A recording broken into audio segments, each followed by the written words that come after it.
can't see over the chairs.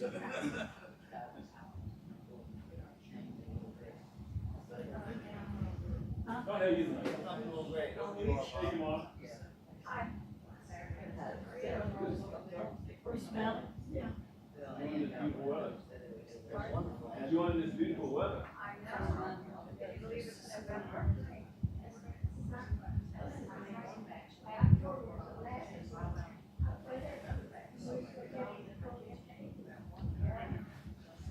We're gonna soon have a shop. Yeah. Drop in.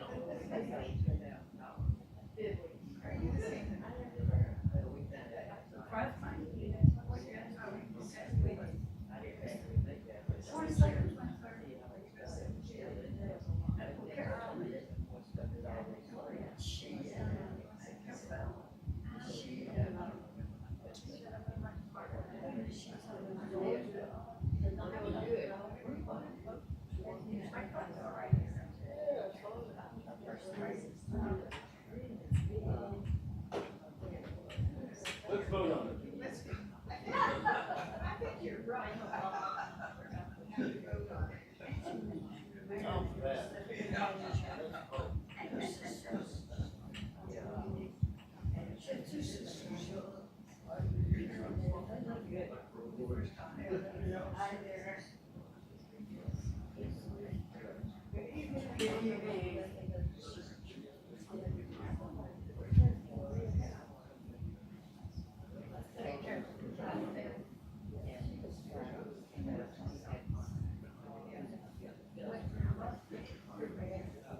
Yeah, she makes a laugh.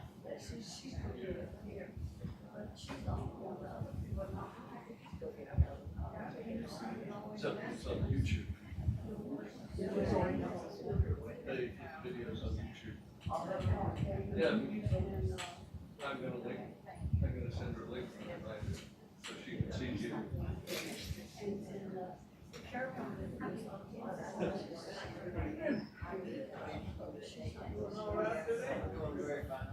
So she's looking at her, look her to see you. We told her how to do it. Nobody She said, She didn't care. She didn't care, but it came right out. Yeah, that's why. And some other things. We all do. If you say, you know, just whatever. Well, that's what I was gonna say.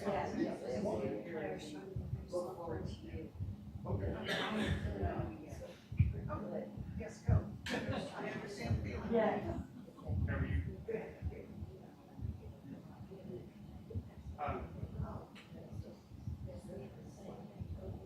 Yeah, okay. Why don't you go ahead and put yours down too?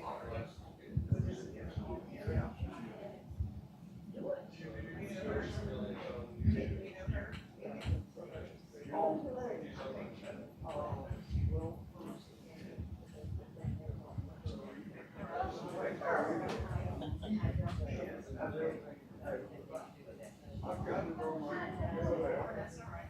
You know where you oh, yeah.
I think it was.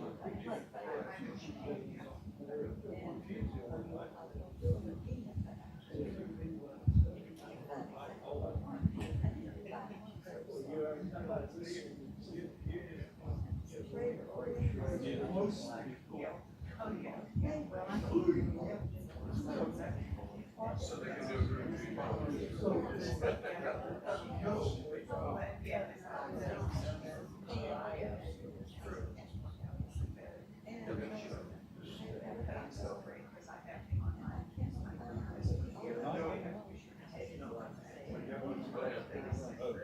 We'll make that mistake.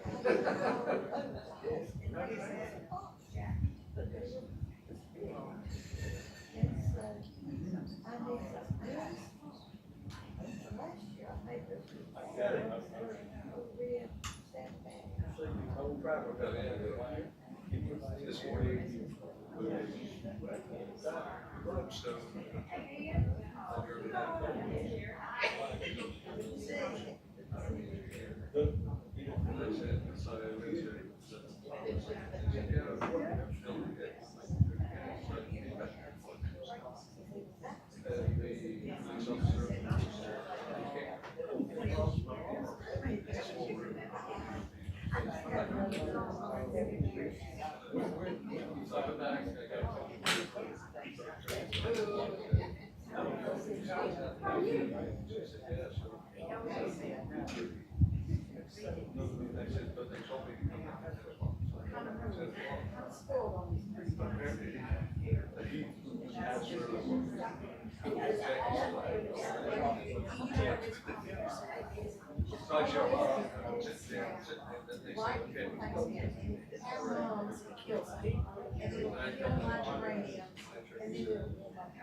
John told me one of them were big. It's full of. Well, I'm not making it go. I mean, this.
you. I get my secret. Is the mic on? Or it will be in a minute. It's not. I get my say first tonight. Some of you that live at Scotia, in fact, all of you who live at Scotia have probably received an email from me. We are planning to do something special for Jim the night after, or the week after his last class here. Just kind of a reception, and invite Annette, and, you know, if you want to invite another member of your family, feel free to. I don't. Okay, okay. All we're gonna do is say goodbye. Yeah, we're just going to do it a little more officially that particular night. But in fact, I was getting email addresses from those of you that belong to his church, so I could include you too. But our first decision is this. We know we have class on the 12th. We know we have class on the 19th. Yeah, you might as well sit while you have a chance. And we know we have class on the 26th. Now, according to Jim Morgan, he can finish on the 26th. So we talked by email about having the reception on the 3rd, but he said his big concert here is on the 4th, and we may not want to do two things like that. The other thing you said last week was that if you didn't finish on the 26th, you can finish on the 3rd. So that's kind of what we're looking at. We can hold the reception on the 3rd or on the 10th. But either way, we'll have Jim for, if we hold out to the 10th, we'll have him for one more week. Okay, I think we managed to figure that out. Okay, then our last actual class will be December 3rd, and then we will have some kind of reception for him during the usual hour on the 10th. And I'll be sending emails out with information about what we're going to do. It's going to be finger food and just kind of, and I think I told someone that we needed to have a mini concert that night as well. Like, 10 or 15 minutes of some piano playing. Yeah. I don't know whether that will pay any attention to me. It's all yours now. You've got the class. Okay. Thank you. I got the comm. That's really sweet of y'all. It's cool. Make sure you remember, though, the 4th is a Wednesday, and it's the Advent concert here. And I'm not doing one at Trinity like I have in the last couple of years. This will be my only Laurinburg concert. So, and I think it's a 7. What it is. So, awesome.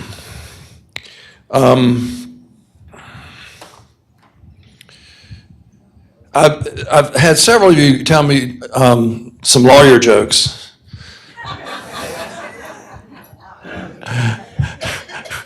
And the best one was John Horn. And let me make sure I get it right, okay?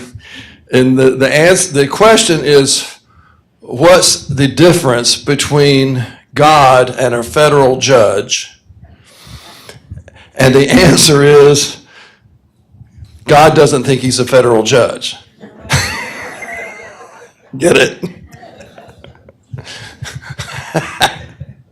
That's pretty good, John. That was the one I could tell that he told me. So.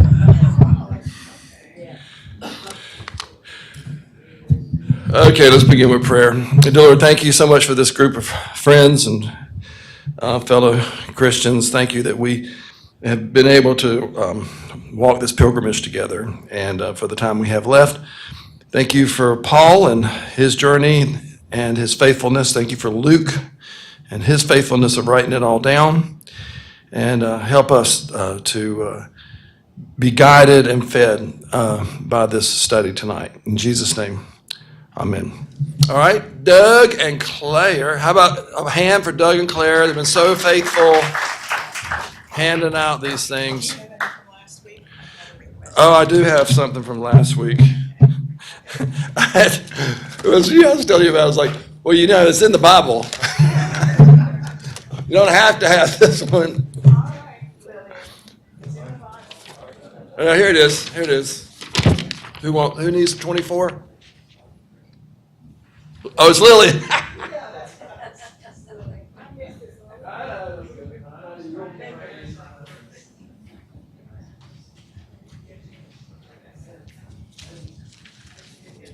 keep that bed thing to remind you. Huh? Keep that bed diagram. That Venn diagram right there, just so y'all can critique your preachers when you go to church. Yeah, I have the privilege right now of doing I'm the supervising minister for Elizabeth Blair, who is at our church. Elizabeth's great, and she has a seminary degree from Erskine Seminary in South Carolina, but and her mother is a lifelong Presbyterian minister, and her sister is a Presbyterian minister at First Pres of Durham. So she just needs a couple of courses, and so one of them is a supervised ministry course, and I'm the supervised minister, supervising. And I gave her that diagram, three circles for sermon, and that is mainly working on preaching, word, congregation, and preacher. And man, she can't get that out of her head. And I was telling you coming out of church the other day that the faster you can get there sometimes, the fastest I've ever heard of getting all three circles together, the sermon is where they join, is you read a scripture and you say, you know what Jesus did in there kind of bothers me. Does it bother you? It's all three. It's the word, preacher, congregation, in one phrase. Okay. Now, the reason I started with the excellent lawyer joke by Judge Horn is that we're in the middle of a bunch of court cases in this thing, and we are going to continue to be in court this week and next week. We have different people judging it each time, but it's still Paul's out there giving his testimony. And one of the things I thought about, and I just want to put that out for you guys, okay, is that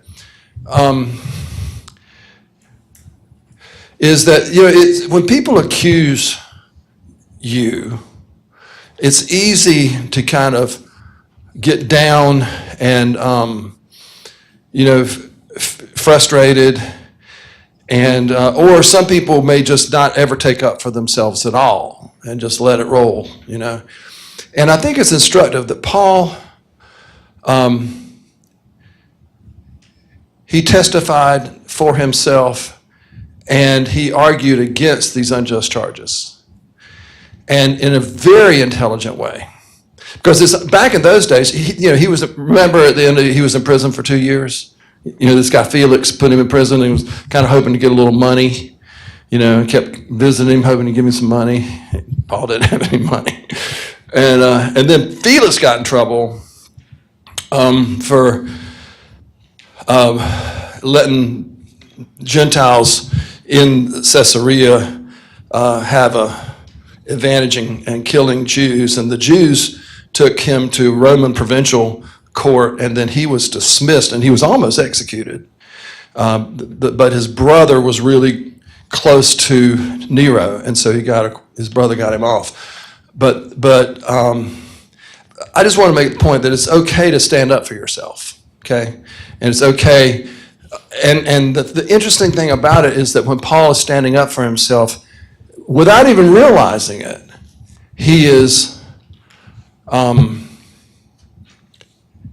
he's preaching the gospel to people that are listening. He's making a testimony of his faith, and that, besides him saying I haven't done anything wrong and defending himself and being really good at it, he's also being a missionary in that court. So, okay, this is chapter 25, and so after Felix was dismissed, Felix left him in jail for 2 years, and then Felix was dismissed, and they brought this guy Festus. There was just somebody on Green Acres named Festus. Gunsmoke. Fester. What? Was it Festus? Named after this guy, I guess. I'm so glad to be with y'all because I used to do Bible studies for teenagers. They could never answer that question. But Harry does answer. All right. So they brought in Festus, And the truth about Festus, I'll just give you the encapsulated thing about Festus. Festus only was in that job 2 years and he died naturally. He died of natural causes, whatever that was. But he never was ever accused of being dishonest. He was an upright judge. And he was really a governor, as you'll see. He came in, and so you understand the way the politics worked. They had, the Romans had taken over everything, and they had governorships of really large tracts of lands, like big areas. And then they allowed the Jews to have their own king. So Herod, we're going to see Herod here, Agrippa, he was the Jewish king. And he could be dismissed in a heartbeat, and he actually only had like 2 cities that he was over. So a very small thing. And so as soon as the new governor comes into town, Herod is going to kind of pay him a visit, and they didn't have FaceTime or anything. He has to go see him. So that's what's happening here. Okay, 3 days after Festus had arrived in the province, he went up from Caesarea to Jerusalem, where the chief priests and the leaders of the Jews gave him a report against Paul. Oh, remember a few times ago when there was a bunch of people in Jerusalem that made a vow to neither eat nor drink until they kill Paul? Do you remember that? Well, they got to be pretty daggone hungry by now, because Paul's been in jail for 2 years. But they had made this vow, and so they're trying to kill him as soon as possible. All right, so he goes up to, and this is just smart governing, you go up and meet the head people in the religious place. And the chief priests and the leaders of the Jews gave him a report against Paul, and they appealed to him and requested as a favor to them against Paul to have him transferred to Jerusalem. They were, in fact, planning an ambush to kill him along the way, right? So they were going to do that the first time when he was going from Jerusalem. Remember this? He was going from Jerusalem to Caesarea, and they were going to kill him. And the guy goes, Ananias goes, no, we're going to have cavalry and army and everything to get him there, so they don't do that. So now Paul's in jail in Caesarea, and Festus goes to see the Jews, and they think, hey, bring him back here. And then they're going to kill him on the way. So 4, Festus replied that Paul was being kept at Caesarea and that he himself intended to go there shortly. So, he said, let those of you who have the authority come down with me. And if there's anything wrong about the man, let them accuse him. I just want to point out this geography is consistent. You go up to Jerusalem and you come down. So some of y'all been to Jerusalem. You've been to Jerusalem. Is it on a mesa or something? A hill. So everybody goes up to Jerusalem and comes down to everywhere else. So they're going to go down to Caesarea. 6. After he had stayed among them not more than 8 or 10 days, he went down to Caesarea, and the next day he took a seat on the tribunal and ordered Paul to be brought. And when he arrived, the Jews who'd gone down from Jerusalem surrounded him, bringing many serious charges against him, which they could not prove. Paul said in his defense, I have in no way committed an offense against the law of the Jews, or against the temple, or against the emperor. But Festus, wishing to do the Jews a favor, asked Paul, do you wish to go up to Jerusalem and be tried there before me on these charges? And Paul says, I'm appealing to the emperor's tribunal. This is where I should be tried. I've done no wrong to the Jews, as you very well know.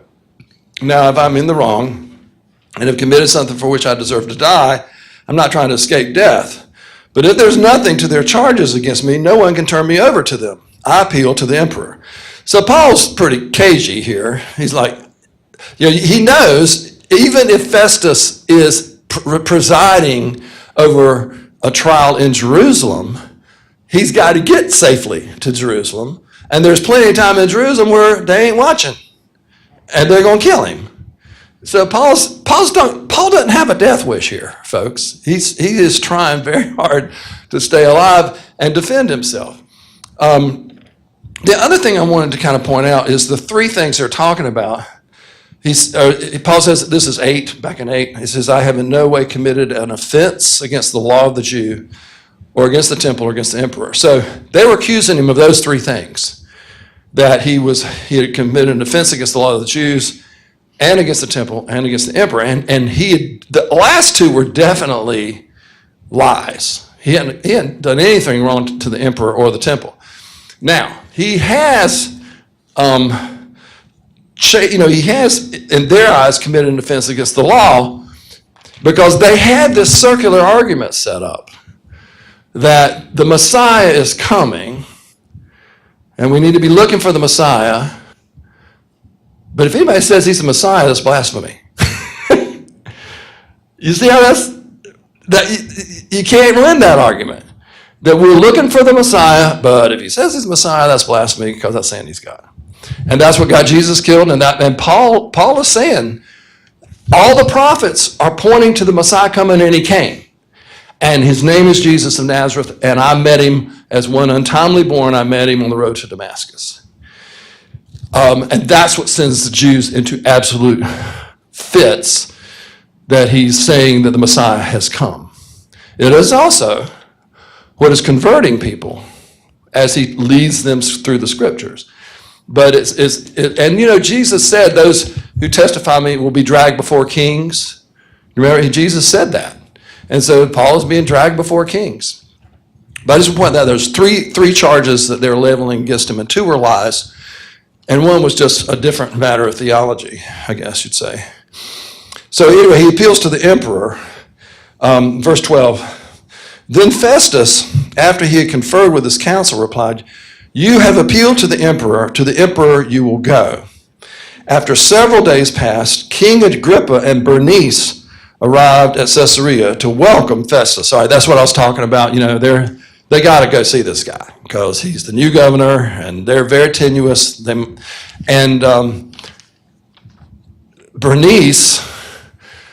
it's funny how I never knew that. I knew girl's named Bernice. I never knew it was in the Bible.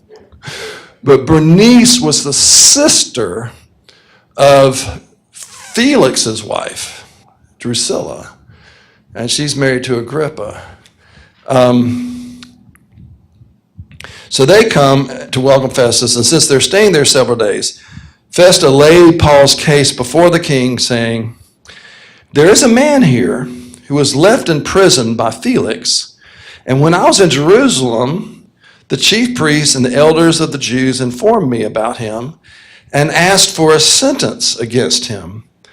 I told them that it was not the custom of the Romans to hand over anyone before the accused had met the accusers face to face and had been given an opportunity to make a defense against the charge. So when they met here, I lost no time, but on the next day I took my seat on the tribunal and ordered the man to be brought. And when the accusers stood up, they did not charge him with any of the crimes that I was expecting. Instead, they had certain points of disagreement with him about their own religion and about a certain Jesus who died, but whom Paul asserted to be alive. And see, they got the message out. I mean, he's getting the message of the resurrection out, right? I mean, even old Festus is being able to say what the message is. 20.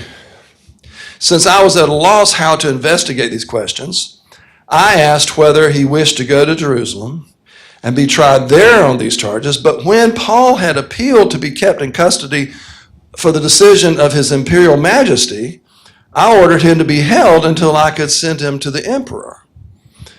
And Agrippa said to Festus, I would like to hear the man myself. And he said, tomorrow you will hear him. So now you got to kind of think about this like a movie. This is a big, big scene with lots of pomp and ceremony, and everybody's got big old flowing robes and a big old building. And the thing that comes to my mind is, you remember the last scene in Star Wars when they're coming down to get their medals, and I don't know. That's just what I think of. But it's a big deal, and everybody's all dressed up. So the next day, Agrippa and Bernice came with great pomp, and they entered the audience hall with the military tribunes and the prominent men of the city. And then Festus gave the order, and Paul was brought in. So here you got all these people in these really, really rich robes and gold and jewels and soldiers, at attention with their spears. And I mean, they look great.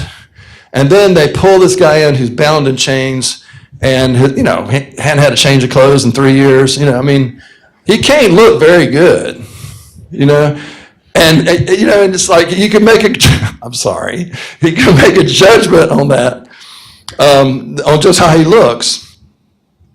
And Festus says, King Agrippa, and all here present with you, you see this man about whom the whole Jewish community petitioned me, both in Jerusalem and here, shouting that he ought not to live any longer.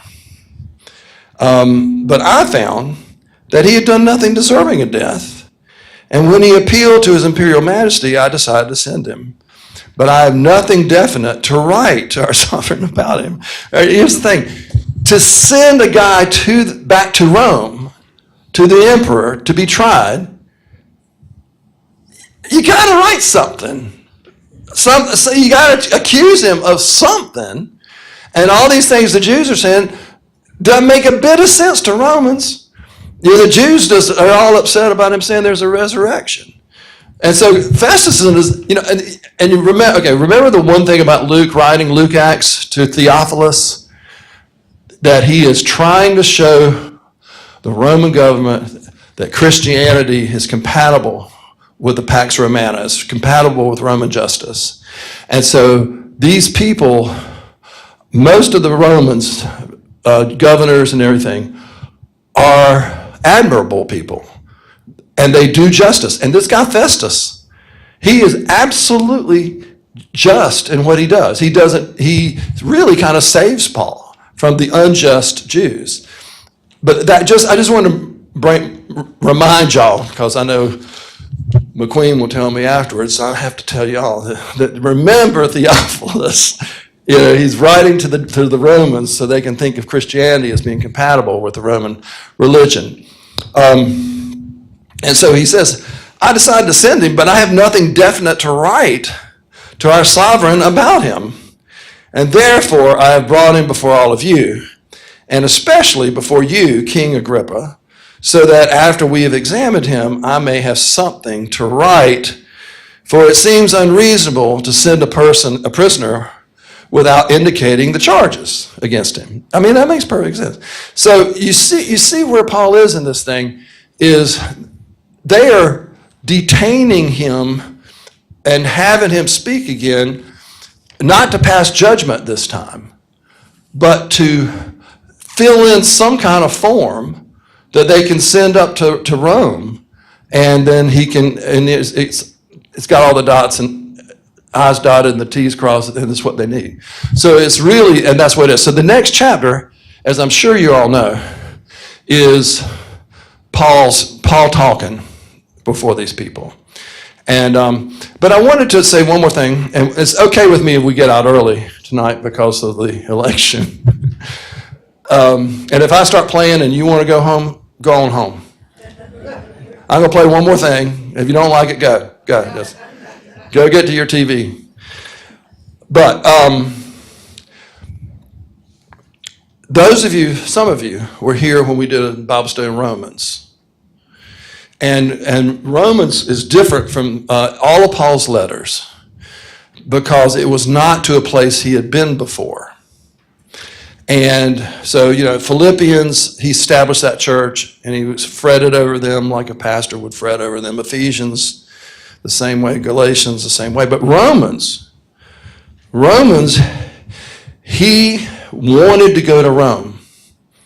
And he wanted to be a part of the church there. And at one point, Nero, or I don't know if it's Nero or Claudius, but one of them kicked all the Jews out of Rome.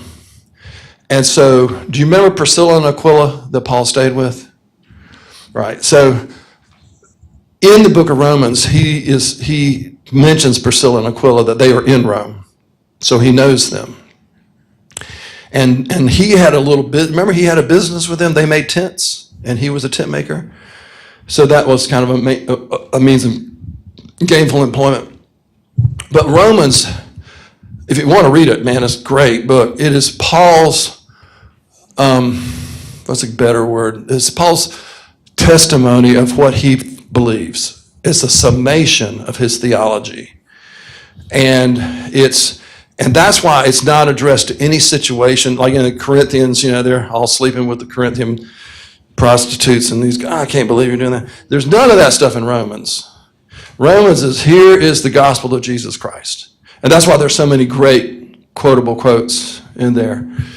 And but Paul's idea, and I guess his sense of call, was to somehow get to Rome, and then from Rome, he wanted to become a missionary to Spain. That was what he felt called to. And he wanted to get to Rome and get some people behind him and then sail to Spain. There's Italy kind of hanging out down in the Mediterranean. You go straight across, you run into Spain. And that was his idea. That's what he felt called to do. And so if you look at Romans, at the early part of it, Paul's saying, I've got to go to Jerusalem first before I come to you. And everybody's telling him, dude, if you go to Jerusalem, you're going to go to prison. Remember this? Everybody has these dreams, and then Paul, I've had a dream, you're going to get, if you go to Jerusalem, you'll be bound.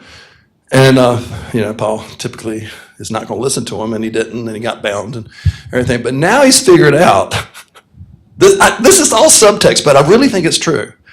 He's figured out now how to get to Rome. Right? He appealed to the emperor. And that's Roman law. Every Roman citizen has the right.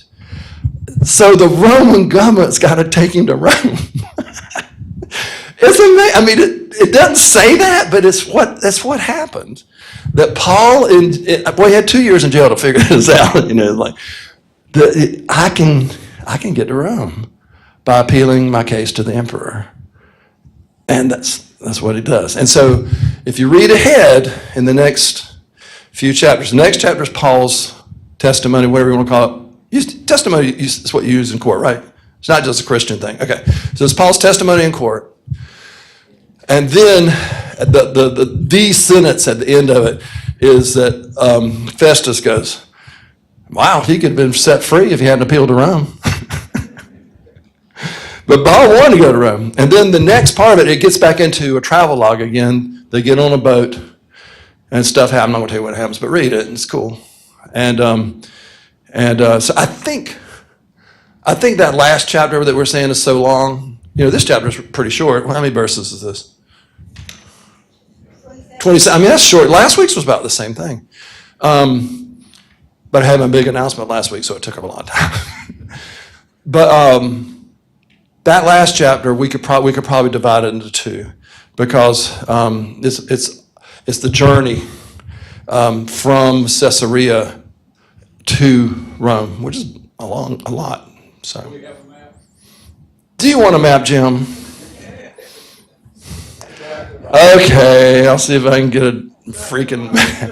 Back of the Bible. Back. Do you own a Bible?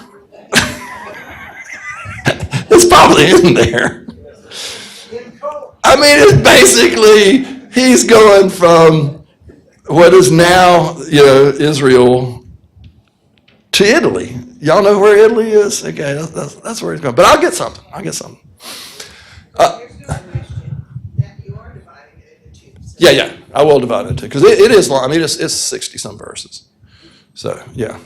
Unless we get really going, and we'll just... Okay. Then we just have to come back and fellowship. Any thoughts, questions on this? I just think Paul, I appreciate, he's bigger than life. Yeah. I mean, it's just, he's talking, he's a itinerant preacher. Yeah. He's talking to the king, and talking to the governor. Yeah. And being a Roman citizen, he can go see the emperor. I mean, that's just one person can do that. It's just- And remember, when he started speaking Greek, everybody went, oh, crap. This man speaks Greek. Remember, that got him stopped everything at one point. And, he was a Pharisee, and so it was that quasi kind of thing of, Pharisees were kind of like lawyers. They were religious temple lawyers kind of. So he has that classical debate, the classical like debate skill that he has. So, and he's not intimidated. That's the thing. He's not. He's walking in there with all that pomp and ceremony. He smells bad. He looks bad, and you would never know it. You never know it by yeah. When you said about what Festus said, if he had not appealed to Caesar, he would have been free. But that wasn't really true because all those people were waiting. They were- So he knew. For all Festus knew. But you're right. If he said, okay, you're free, and all those Jews are around there, oh man, he wouldn't have the guards or anything anymore. Yeah, it's a chess game. It really is a chess game. But if you read the thing, I think I mentioned this last week. If you read next chapter, 26, it has the thing about not kicking against the goads. Yeah, and that we were wondering where that was when we had the first, like chapter 9, when was the first telling of that story. But it does say it in Paul's account. Any others? All right. Let's have a prayer, and I'll pray, and then I'll play. It's been a long day. All right. Dear Lord, thank you again for this group of folks, and thank you that we get to study your word together. Thank you for Paul and the example he is to us. And we ask your blessings on our country tonight, Lord. In Jesus' name, amen.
right, we'll see you next week.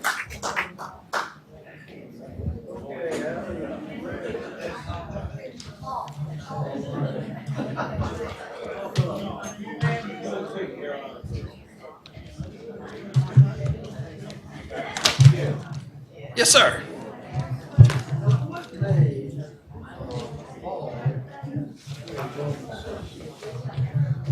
Where he was born, just the fact that he was born in Rome had already taken everything over, and so he was born as a Roman citizen. But not every Jew was a Roman citizen, so it's a little bit fuzzy. Thank you, Carl.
Oh, we didn't anymore?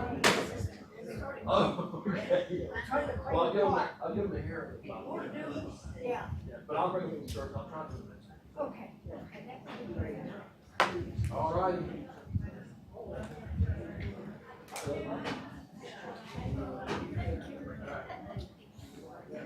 Larry, thanks.